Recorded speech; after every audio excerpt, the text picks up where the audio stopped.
Cette femme est très étrange. Tous ses ex-petits amis étaient des noirs. Son petit ami actuel est aussi noir. À chacun d'eux, elle dit toujours « Tu es mon premier petit ami noir ». Ce jour-là, la femme invite Jack à rencontrer ses parents. Jack était un peu timide, car il avait peur que ses parents ne l'apprécient pas. Mais la femme lui assura qu'il ne discriminait personne. Jack accepta, plutôt convaincu. La maison de sa petite amie était isolée mais très grande. Il y avait un jardinier et une domestique. Ils sont descendus de la voiture et ont été accueillis par les parents de la jeune femme. Et effectivement, ils n'ont pas discriminé Jack. Au contraire, ils étaient très chaleureux dès la première rencontre. Le père l'emmena visiter la cuisine, où Jack rencontra une domestique noire. Elle avait un sourire étrange qui lui rappela le jardinier noir. Tous deux l'ont regardé d'une manière bizarre, ce qui lui fit ressentir un certain malaise, comme un frisson intérieur. Ce qui était encore plus étrange, c'est que le père se montrait incroyablement affectueux avec lui, et il le regardait à chaque instant. Ils ont invité Jack à revenir pour la fête du lendemain. En entendant parler de cette fête, l'expression de la domestique changea brusquement. La mère la renvoya immédiatement. Le soir venu, ils discutaient à table,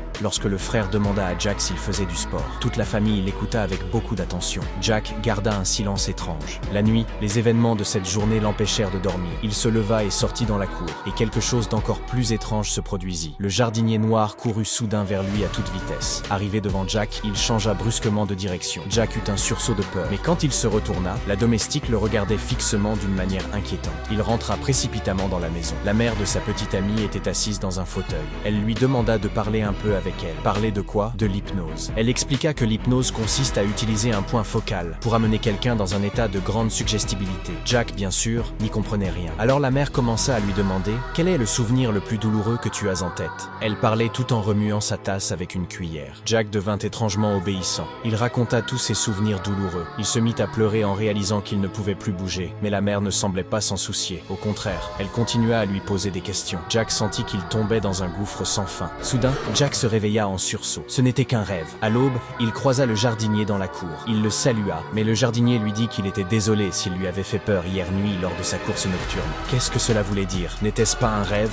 Il n'eut pas le temps d'y réfléchir. Les invités étaient arrivés. C'était une fête composée uniquement de blancs. Jack se sentait un peu à l'écart. Mais au lieu d'être discriminé, tout le monde se montrait extrêmement chaleureux avec lui. Et c'est justement cela qui était étrange. Toutes les personnes qui lui parlaient étaient âgées et toutes semblaient examiner son corps comme si elles l'étudiaient. Puis Jack remarqua un autre homme noir. Il alla le saluer, bougeait lentement et parlait avec un accent parfaitement blanc.